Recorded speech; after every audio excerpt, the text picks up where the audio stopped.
জুম্মা মুবারক। মুমিনের হৃদয়ে আধ্যাত্মিক জাগরণের যে সোনালি আলো ছড়িয়ে পড়ে তা সবচেয়ে গভীরভাবে স্পর্শ করে এই বরকতময় দিনে। জুম্মা মুবারক শুধু একটি শুভেচ্ছা নয়, এটি আত্মাকে জাগিয়ে তোলার এক নরম আহ্বান। সারা বিশ্বের অগণিত মানুষের ভিড়ে প্রতিটি মুমিনের হৃদয়ের দিকে আল্লাহর রহমতের দৃষ্টি নেমে আসে বিশেষভাবে। দুনিয়ার ব্যস্ততা, ক্লান্তি, ভুল ও গুনাহের ভারে নত হওয়া হৃদয় যেন নতুন করে উঠে দাঁড়ানোর সুযোগ পায়। জুম্মার দিন মানুষকে শেখায় ফিরে আসার পথ, যে পথে রয়েছে অনুতাপ, ক্ষমা, নৈতিকতা, দয়া, সুবিচার এবং আল্লাহ নূর।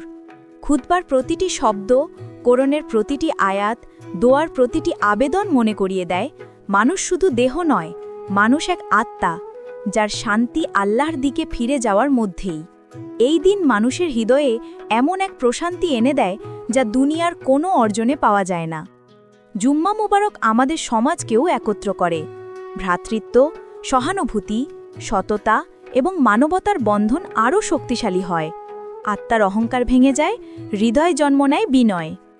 এই দিনের রহমত যেন মেঘের মতো নেমে আসে, দুঃখীকে শান্তি দেয়, পথহারা মানুষকে সঠিক পথে ফিরিয়ে আনে আর সৎকর্মীর মনকে আরও দৃঢ় করে। জুম্মা মুবারক মানে মনের অন্ধকার দূরে সরিয়ে আলোর পথে ফিরে আসা, সহজ হওয়ার, শুদ্ধ হওয়ার, দোয়া কবুল হওয়ার এক বিশেষ সময়। আল্লাহর কাছে প্রার্থনা, এই জুম্মা মুবারক আমাদের হৃদয়কে নরম করুক, ভুলগুলোকে ক্ষমার আলোয় মুড়িয়ে দিক, জীবনের পথকে সহজ করে দিক আর আমাদের ওপর তার রহমত ও বরকতের দরজা সর্বদা খোলা রাখুক। আমিন।